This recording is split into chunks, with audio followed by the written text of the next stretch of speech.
Hi everyone, this is Howard. Welcome back to another Star Talk Tuesday. This particular Tuesday being the 21st, 2020. For those of you that have not been perhaps paying attention astronomically, the 21st, evening of the 21st that is, into the morning of the 22nd is the night of the peak of the Lyrid meteor shower. Now, don't jump out of your seats yet, you're all excited. The Lyrid meteor shower,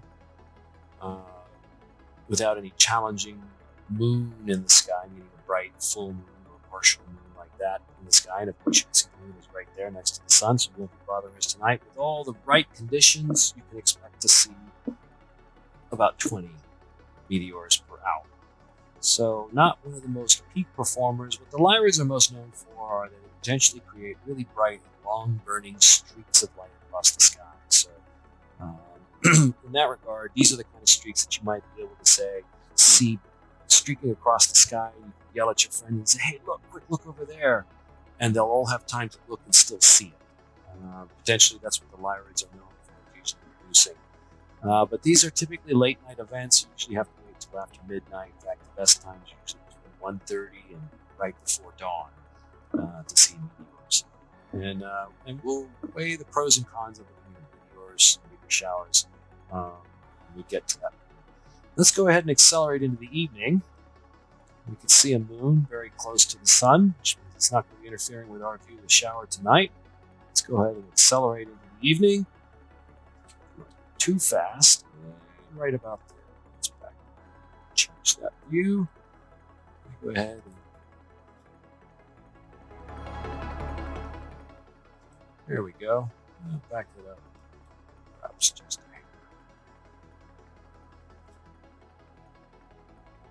there we go. Okay. We look into the low in the western sky and we see the bright, familiar companion that we've seen in our sky, trailing with us for months and months is Venus. Didn't notice. Venus is getting a little bit lower with each passing day. We're going to zoom in a little bit. This is too much to me. Your time is precious. There we go. Time's going by, so we're going to go ahead and stop the clock and take a quick look at Venus. And what we see here is Venus revealing itself to look like the moon in one of its phases. What's happening here is Venus is moving increasingly into a position between us and the sun. Kind of like if you think of us as a runner on a circular track, where the Earth is a runner and Venus is another runner, the inside track. Venus is passing us on the inside track. And it's getting very close to passing us, but hasn't quite passed us yet. And on its way to doing so, increasingly what will happen is that the view of Venus will get lesser and lesser and lesser. You'll start to see what looks more and more leaning crescent. But that will get Venus as it gets closer and closer relative to our view towards the low of the sun. Eventually, you'll see it. And then you'll notice it after a few more weeks as it pops out the other side, on the eastern side, rising up ahead of the sunrise as the morning star. Now, let's break away from Venus. There we go. And shift over this way a little bit. And there, of course, is that very bright star, Sirius, the brightest star in the nighttime sky, familiar to many of us. It is a seasonal object, and of course, like Venus is, increasingly moving lower and lower to the west. Pretty soon we're going to lose view of Sirius. We're moving into our springtime sky, so let's go ahead and accelerate the clock into the evening, right around 9:15. There we go, 21:20. That's pretty good. That's all right. So what we see here of the sky, I think many of us wish we could have. Let's get a little bit closer. Bring that down. The faint glow of the Milky Way galaxy, which most of us is invisible because of the presence of man-made light pollution. But relatively dark skies. Look out there, you can see that. This familiar Orion. There's Venus, still above the horizon, but it's on its way down. Then right up here we see grouping of stars. Right over here we see another grouping of stars. And these are the two constellations that we use as markers. These bright patterns of stars reveal a way to kind of hop your way to, in particular, the thing we want to look at next. So in order to aid us with this, I'm going to put up star patterns. There we go. And in particular, this pattern of stars here represents the constellation Leo. And over here is Gemini. Put the artwork up to reveal that. There we go. Those are the two constellations that are the markers that are going to guide us to this one. That's Cancer. Now, Cancer, from an observational perspective, doesn't offer much, but what it does offer is pretty awesome. It is one of the best springtime objects in the sky, called the Beehive Cluster. Let's go ahead and get rid of that artwork. And so as we look to help find this, because this part of the sky, if I get rid of the lines there, this part of the sky really doesn't look like when we get the mouse pointer. Look, it's not really a whole lot there to make it stand out. Nothing really distinguishing about it. What we do notice is this group of stars here and here. And visually speaking, what I want you to kind of remember is this relationship with the pattern of stars. The sickle, and the back question mark of Leo, and the twin stars of Gemini, Castor and Pollux. Let's get a little bit closer there. There we go. There's Castor and Pollux.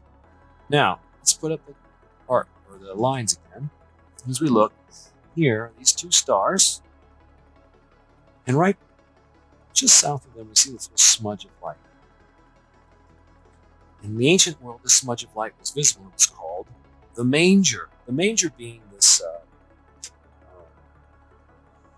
agricultural tool that holds sort of a bale of hay, it holds straw to feed animals, agricultural ones.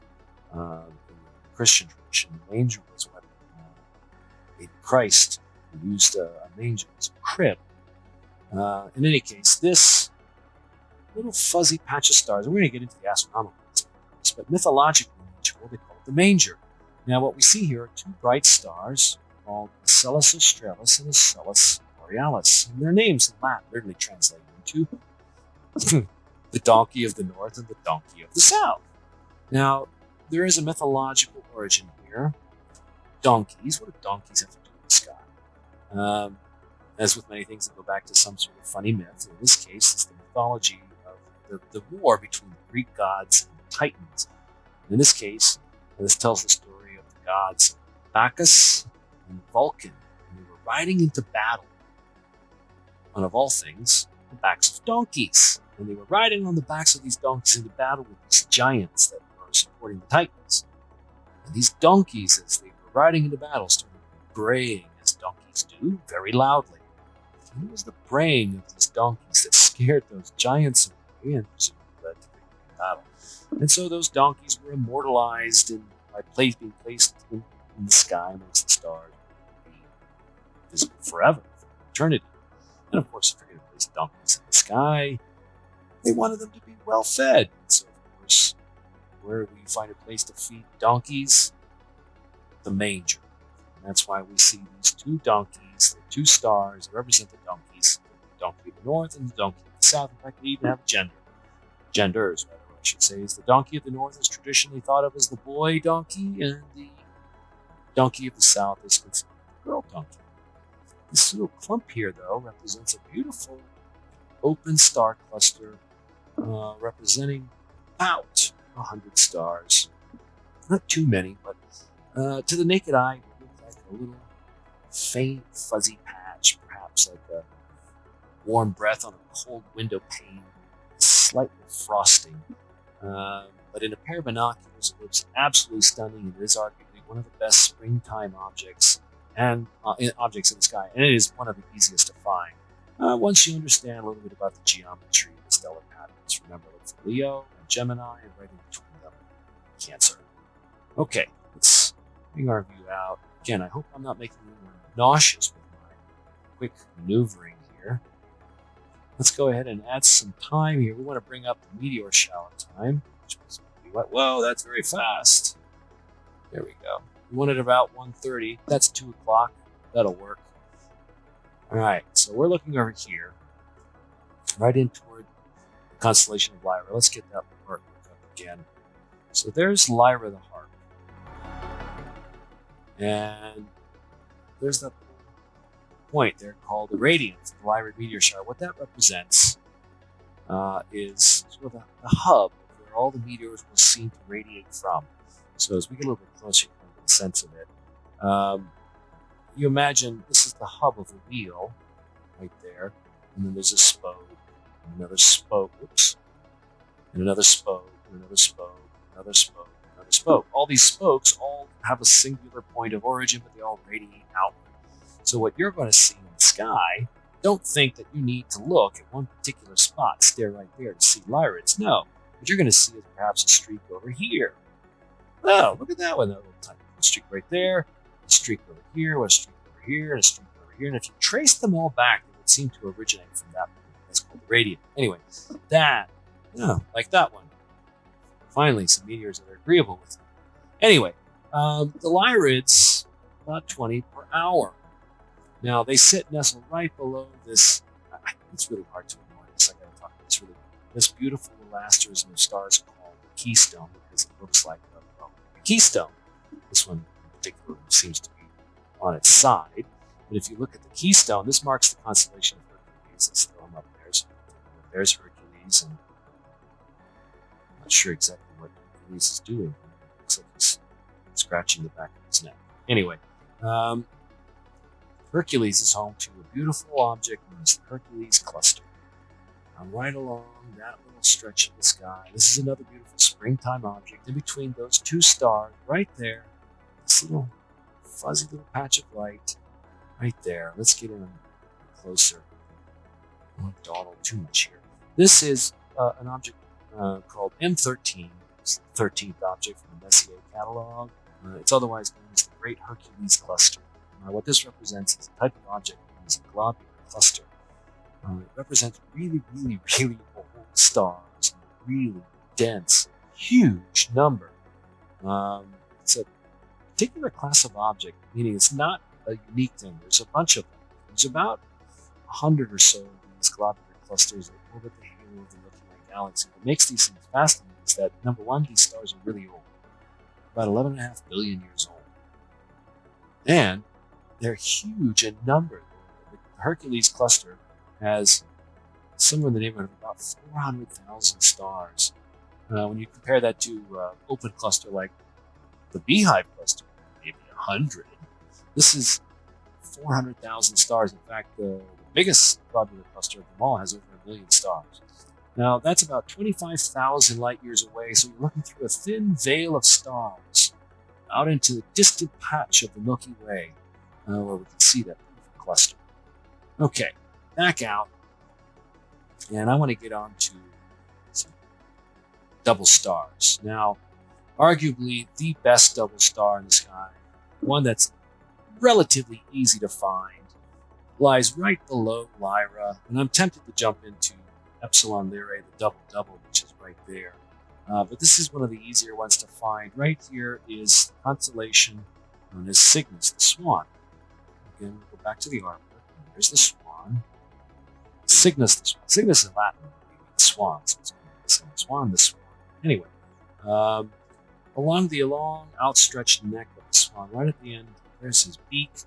And that star, known as Albireo, is one of the most classic double stars in the sky. Now, when I say double, what I mean is, well, there's two stars, at least two. What we should say is it's a binary star system, meaning that it's two stars that happen to actually have a gravitational relationship with each other. In fact, for instance, those two stars right there, well, they look like they're side by side. Maybe this one's 10 light years away, and maybe that one's 1,000 light years away. They're definitely not side by side. They just happen to appear that way. Well, a double star, in the context of the way we talk about them, is that they're actually, or binary stars, are actually gravitationally interacting, actually close to each other in space. So double stars have turned out to be an absolute beautiful gem of the sky. All of them. It's just absolutely stunning. I've discovered them relatively late in my quest to understand the sky. I used to kind of overlook them, but now they've turned out to be beautiful little things. This one, Albireo, is arguably the best. As you can see, that singular blob is starting now to resolve into two. There we go. What we're looking at, stop the clock. There we go. Albireo A and B, these two stars represent two stars that share a common center of gravity. But what makes Albireo, I think, really stand out for most observers is that the stark contrast in color. Albireo is a beautiful combination of gold and blue, clearly not representing itself very well here on my computer screen, but in the real sky. And this is typically not a binocular target. This is, resolving double stars is something that you need at least the power of a telescope to see. Refractors are really, really good ideal instruments for splitting stars and maintaining contrasting colors. Okay, so we back out along the long neck, and actually let's just marvel at the sheer volume of stars in a relatively small segment of the sky. Okay, back out again. Look at all those stars. And take this to the early morning. You can see Jupiter creeping up. Let's go ahead and accelerate the clock again. Get this to right before the creeping of the sun over the horizon. We'll start to sense a bit of a glow on the horizon. And there it is. So let's just halt it right there. Let me just point out that for those of you that are willing, early in the morning, quarter before 6 in the morning, you can see this long stretch of the sky called the Milky Way. Now, for those of you that live somewhere like Pluto, you simply just can't see this. But if you're somewhere relatively dark, the Milky Way, this is the best time to see it because, well, the weather is not working against you. Now, you could see this at a more opportune time, 9 o'clock in the evening, if you were to do it in July. But if you're a Florida resident, you know that July in Florida is not necessarily the best for observing clouds and rainy weather. Anyway, the central bulge of the Milky Way galaxy riding high in the sky, trailing right behind it, a trio of naked-eyed planets, Mars, Saturn, and Jupiter. And I would love to keep on going, but here comes our sun.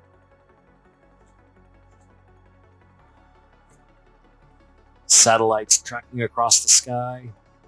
This is a wonderful program. By the way, this is all against Stellarium. It's a free program. You can download this yourself and run this program on your own and take the tour of the nighttime sky just like we did and explore on your own and look at many other aspects of the sky. I think that was the ISS that just went over. Wow, you want to check our schedule. Anyway, ladies and gentlemen, thank you very much for joining us for another Star Talk Tuesday. Here comes our sun. We'll see you all next week. Thanks again, folks.